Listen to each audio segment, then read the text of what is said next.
This is the beautiful courtyard of Trinity Episcopal Church, the oldest church in Portsmouth, right here in the heart of Olde Towne, Portsmouth at the corner of High Street and Court Street.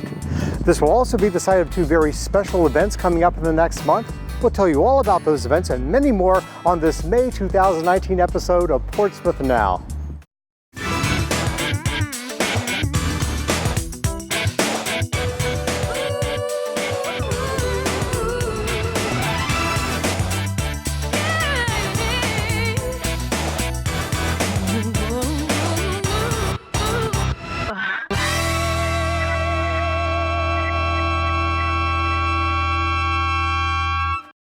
Welcome to this, our first episode in the 2019 season of Portsmouth Now.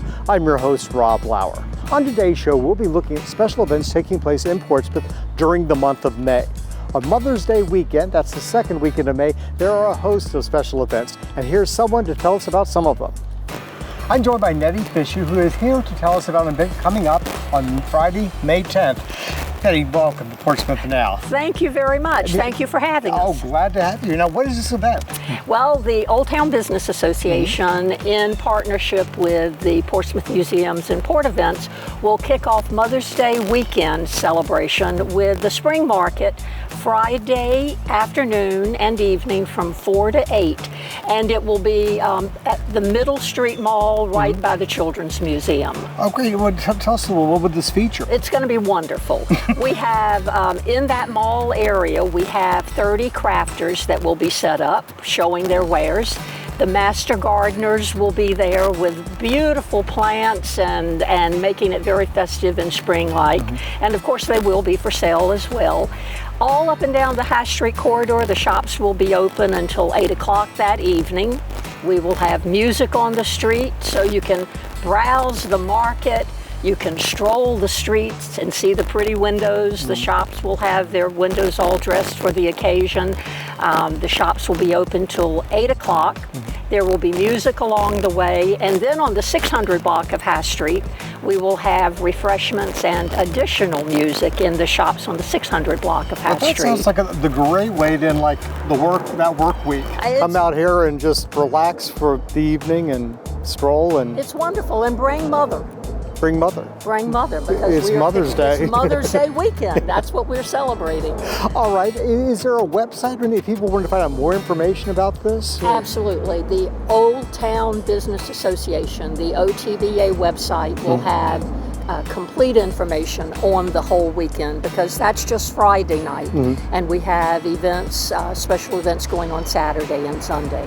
Can you tell us about some of those? On Saturday, which is second Saturday in Olde Towne, and it is something that we have started this year to promote Olde Towne. But second Saturday in Olde Towne promotes the arts. We have Bike the Cultural Arts District, Tour the Museum, and Walk the Arts. And as well, the feature event on Saturday is the Steeple to Steeple tour. Right, which we're going to talk a little bit about on this show. Yeah, yes. And that's always a great event to bring people out to. And it's a great way to come out with your mother and have a nice time with her that weekend. Now, I know the museums have always had their first weekend event, the first weekend of every month. So this second weekend, this is going on throughout the year, until the fall? April through October, and it is because we just recently last year created the Cultural Arts District, so it is to highlight the Cultural Arts District as well as all of the public art that we have here in Portsmouth. And we do have some great public art. Wonderful. The foundation that handles that is just doing a fantastic job. Again, it's a partnership between the Fine Arts Museum, the city, and Support Portsmouth Public Art, SPPA. So the only way you really can accomplish anything is to work together. And so all of these partnerships work together to help make everything better. Well, thank you for being a part of that, and thank them for doing that, for bringing events like this to us. Thank you for having us. Thanks, Nettie. Okay. One of the second weekend events will be happening in May, and in every month through October is the Bike the Cultural Art District event. And here's someone to tell us all about it. I'm joined by John Nye, who was here to tell us about event Bike the Cultural Art District, which is happening every second Saturday here in Portsmouth through what, September, did you say? Through October. Through October, okay. Now the first one is May 11th, Saturday, May 11th, or the next one rather. You've had one already, haven't you? We did. We had one in April. We did have some April showers that slowed us down a little bit, but we had a good time. Okay, now tell us about this. What is it? Yeah, so it's a short 3-mile bicycle ride. It's family friendly. We meet at the ferry landing dock here in Olde Towne, Portsmouth, and we just take a ride down and visit some of the murals. We also go to the colored library, and on the way back we make sure to stop at the Love statue. And after that, we have a brief lunch at one of our supporting restaurants in Olde Towne. That's great. What is the time frame? How long does all this take? A few hours? So it's a few hours. We meet at 10:30, again at the ferry dock, and we're generally finished up by 11:30 or so, just in time for that lunch. Who is sponsoring this? I think the Olde Towne Business Association, but are you part of an organization that's working with them to promote this? Yes, so the Olde Towne Business Association is definitely one of our main partners and supporters, and Eco Cycling, we're the tour guides along the way, and there are several other restaurants that are partnering as well. And the Sheriff's Department is coming out really to support and encourage us to make sure that we're safe along the route. Now this is focusing on culture and arts, and that's being emphasized this year here in Olde Towne. Ecology, how does that fit in with art? Ecology, yes. So a lot of people ask that. It's eco art or environmental art. So it's bringing awareness and enhancing the value of our nature. Good planets are really hard to find, let alone create. So we want to encourage people to be creative, but we also want to encourage people to be stewards of this wonderful planet we have. So again, this takes place every second Saturday through October. Is there a charge for this, or is it free?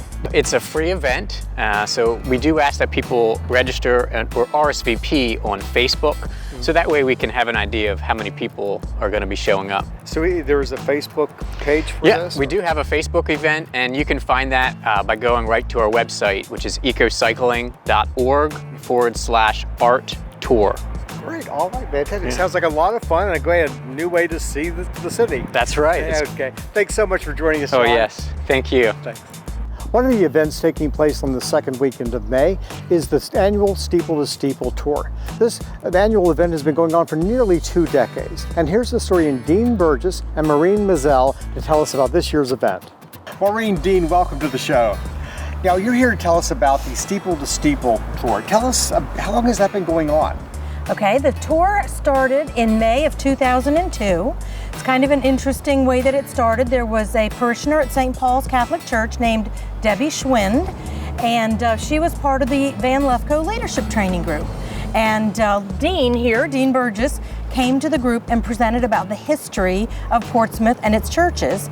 And that kind of sparked in her this thought that it would be wonderful if people could do a tour and go from church to church. And then right after he gave that lecture, 9/11 happened. And it really struck her that it would be good for people to have a better understanding of each other's religious background and culture. And so she formed a committee. We were on the original committee. And we scheduled our first tour for May of 2002. Was it received well? I guess it was, since you're getting into 2 decades. Absolutely, it was received very well, and we kind of thought that it would be something that would appeal more to youth groups, and it turned out that it was the adults that really showed up in force and have continued to do so in all the years since. So you go from church to church, and tell us a little bit about the tour guides, I guess, or what you hear about when you go to the various churches. The way that the day works is people all start at St. Paul's Catholic Church, which is on the corner of Washington and High Street, and they meet there, and we have a docent who will give the history of that church. And then at that point, we break into smaller groups, because this is a walking tour. So you're going all around Olde Towne, and we take up to 100 people a year for this tour. And obviously we don't want to have 100 people trooping through Olde Towne. So we break into smaller groups. We have costumed tour guides, And the groups go from church to church, and in between the churches where you hear their history, the guides share with you the history of the city of Portsmouth. Oh, wow. So it's kind of goes the whole time. It's while you're in the churches and even on the walk in between. You get all sorts of wonderful little stories about the history of Portsmouth. And included in the tour is this delicious lunch at St. John's. Absolutely. And that's part of the tour. And a concert on Trinity's organ, which is the largest pipe organ in Hampton Roads. But this really is a whole day. I mean, It is. It goes from 9 to 3. And as I say, we start at St. Paul's at 9, and the groups go their separate ways, but then they all come back together at St. John's. They'll have lunch there, and they get the tour of St. John's all together. Then they split up again and go off to cover the rest of the churches, and then we all meet up again at 3 to end the tour here at Trinity. The churches that are on the tour, these are not just your, not that they're run-of-the-mill churches, but these are not just like 20th century churches. These are historic churches that are 100, some of them 200 years old. And I've got to tell you, the history of these churches is great, but the beauty of the churches is what's really important. We start, of course, at St. Paul's. Which is just breathtaking inside. Oh, yeah, really. And it has a whole set of glass, all made in Germany in the 1890s. And they went back and found the original company, because it was in East Germany, and it told them all about who did the windows and what they were for. So you have that beautiful church to start with, and then you have St. John's, which has excellent what they call cathedral glass, and has a big rose window, and the largest window that Tiffany and Company did there as well. The Jewish Museum and Cultural Center, which was the old Havrat Talim synagogue, is an example of a synagogue in the style of Eastern Europe, the ones that were all destroyed in the Holocaust. Wow. And so it's moving inside. And that's been beautifully restored since it became a museum. It's just gorgeous. I remember a woman that my favorite story about it is there was a woman who, the women were in the balcony and the men were down below. And when she was a teenager, she would go around and drop something from the balcony near a cute guy, and that's how she got her dates.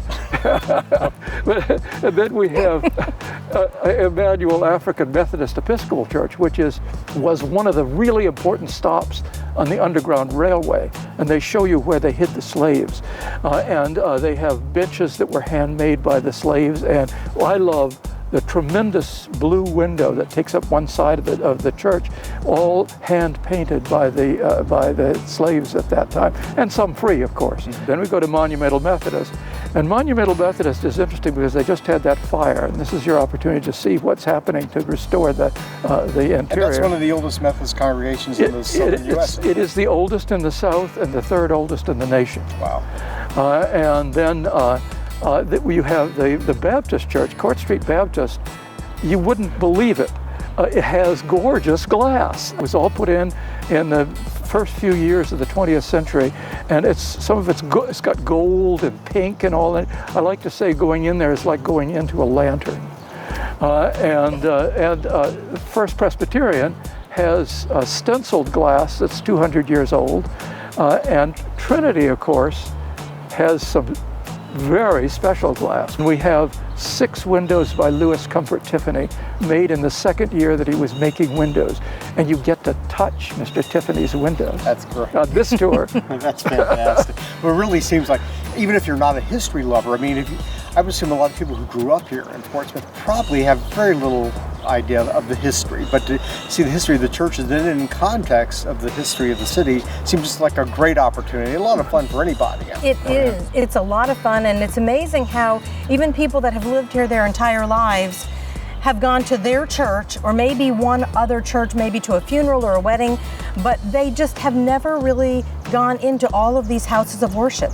And we have so many people that come back actually year after year, because you do only get about 20 minutes in each church, and they want more. Yeah. And so we do have a lot of repeat visitors, and then hopefully when they come back the next year, they'll bring another person or two. Right. So it continues to grow, and there really is something for everyone. It's quite beautiful to see all these churches. Now, you said this is a walking tour, so as far as dress, as far as shoes, what should people do? This is a walking tour, and one thing that we do like to emphasize to people is this is May, And it could start off quite chilly in the morning, but be quite warm by the afternoon. So dress in layers, dress for comfort.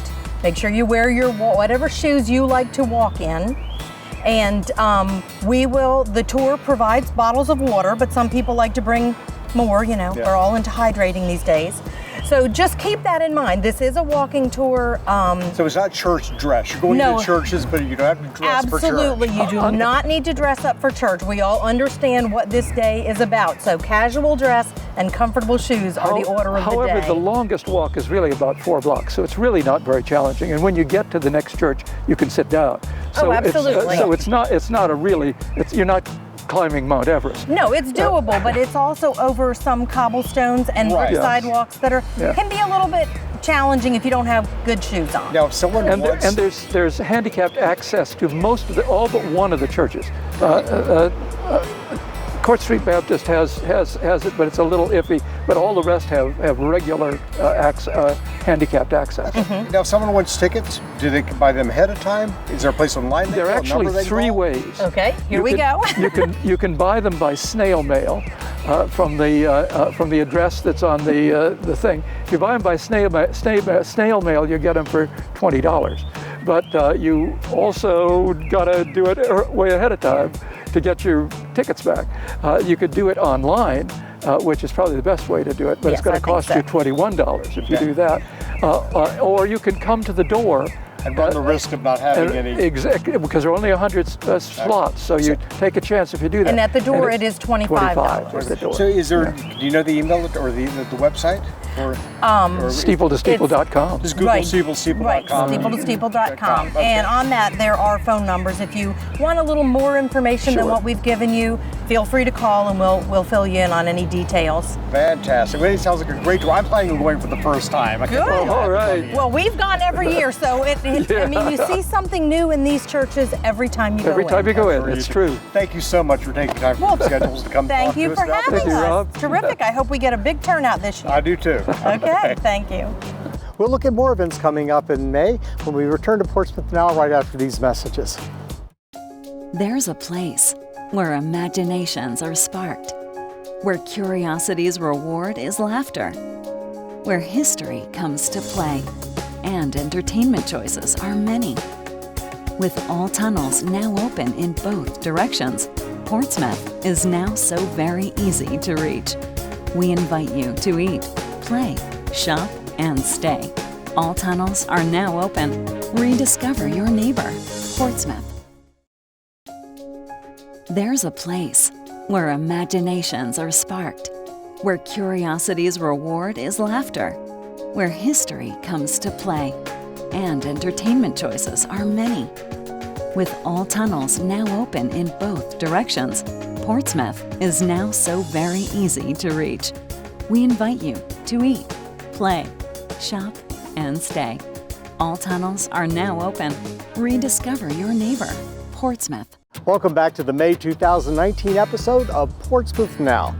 With warm weather coming, people will be heading out to the parks. And that means that our good friends over the Department of Parks, Recreations, and Leisure Services are gearing up for the busy summer season.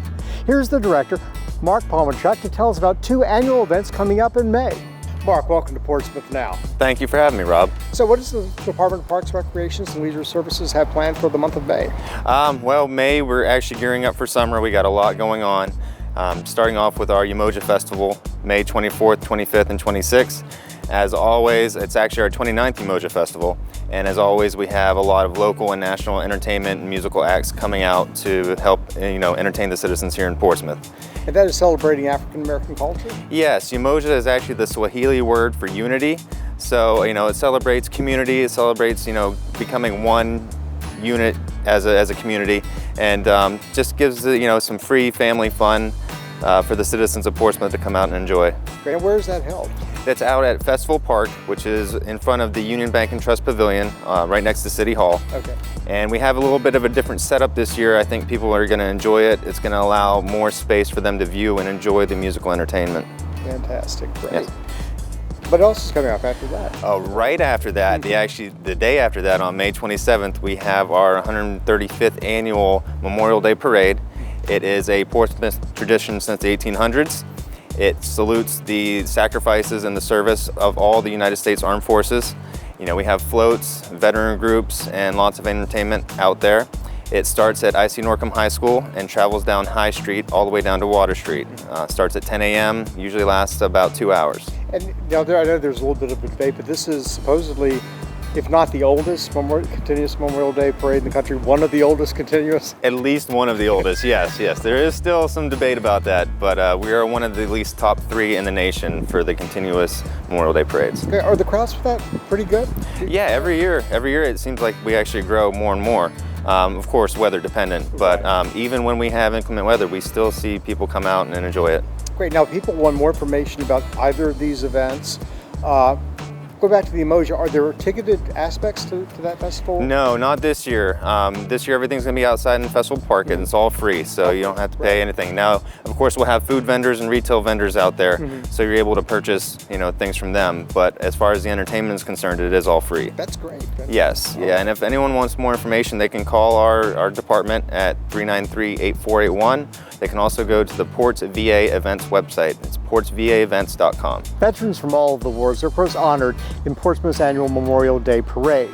Now, what many people do not know, that right here in the courtyard and the graveyard of Trinity Episcopal Church are buried a number of veterans from 2 of our earliest wars, the Revolutionary War and the War of 1812. And on the 1st of June, the first Saturday of the month, Trinity is going to receive a plaque honoring those men.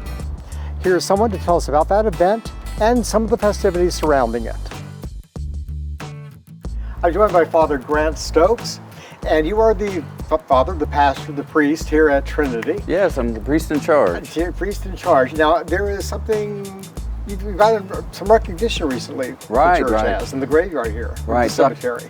Dr. Ken Hawkins from the Sons of the American Revolution approached us and wanted to dedicate a plaque for the veterans we have in our cemetery or our graveyard for the American Revolutionary War and the War of 1812, one of whom our most famous is here, Commodore James Barron. And they're going to dedicate the plaque on June the 1st at about 11:30. And we're going to have a barbecue, close the street, big revolutionary block party, we're calling it, for the community, so that they can dedicate that plaque. The sons and daughters of the American Revolution from all over the Commonwealth will be joining us that day, as well as our bishop, Jay Magnus, and I hear we're also supposed to have a musket volley at some point. So that'll be fun as well. Yeah.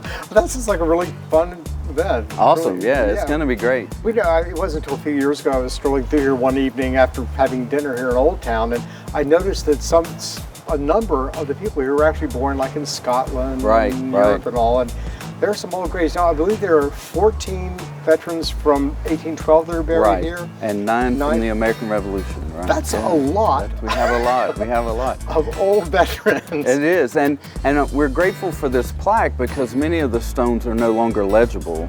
So this plaque will help us identify those in our graveyard that the public can come in and see that plaque and know who's buried here that they probably wouldn't see just by walking around because the stones are so old and worn now. This is a great event too, considering it's the Saturday after Memorial Day. Right, right. Now, wondering, how did they find out about this? How did this come to be? Well, Ken was at Cedar Grove looking to mark the American Revolutionary graves there, and he met a woman who told him, hey, did you know there are a lot of them over at Trinity?